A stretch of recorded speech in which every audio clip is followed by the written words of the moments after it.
की गई कहानी जिसका नाम है लखनवी अंदाज। तो चलिए दोस्तों, शुरू से इस कहानी को समझने का प्रयत्न करते हैं। लेखक को थोड़ी दूर कहीं जाना था। लेखक ने भीड़ से बचने के लिए एकांत में नई कहानी के बारे में सोचने और खिड़की से प्राकृतिक दृश्य देखने के लिए पैसेंजर ट्रेन के सेकंड क्लास का एक महंगा टिकट खरीद लिया। जब लेखक स्टेशन पहुंचे तब गाड़ी छूटने ही वाली थी, इसलिए वे सेकंड क्लास के एक छोटे डिब्बे को खाली समझकर चढ़ गए।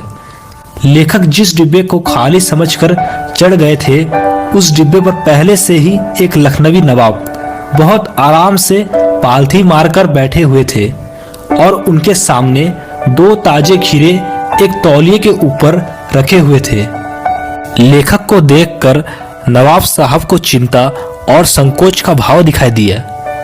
नवाब साहब ने लेखक से बात करने में भी कोई उत्सुकता नहीं दिखाई। इसके बाद लेखक उनके सामने वाली जनाब खीरे का शौक फरमाएंगे। लेखक ने नवाब साहब को शुक्रिया कहकर मना कर दिया। इसके बाद नवाब साहब ने खीरों के नीचे रखा तौलिया झाड़ कर सामने बिछा लिया। फिर जेब से चाकू निकाला, दोनों खीरों के सिर काटे और रगड़ कर झाग निकाला।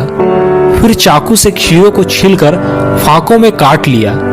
उसमें जीरा मिला नमक और लाल मिर्च डालकर बहुत एहतियात से छीलकर फाक को करीने से तौलिए पर सजाते गए। खीरों के रसा स्वादन की कल्पना से नवाब साहब के मुंह में पानी आ रहा था। इसके बाद नवाब साहब ने एक और बार लेखक से खीरे खाने के बारे में पूछा। वल्लाह, शौक कीजिए। तो तक ले गए। स्वाद घूंट पीकर नवाब साहब ने खीरे की उस फाक को खिड़की से बाहर फेंक दिया और इसी तरह उन्होंने खीरे की सभी फाके सूंघकर बाहर फेंक दी। खीरे की सारी फाके सूंघकर बाहर फेंकने के बाद नवाब साहब ने तौलिए से हाथ और होठ पोंछकर गर्व से लेखक की तरफ देखा, मानो वो कह रहे हो कि यह है खानदानी रईसों का तरीका। नवाब साहब खीरे की तैयारी और इस्तेमाल से काफी थक कर लेट गए। लेखक सोचने लगा कि क्या खीरे को सिर्फ सूंघकर ही पेट भरा जा सकता है।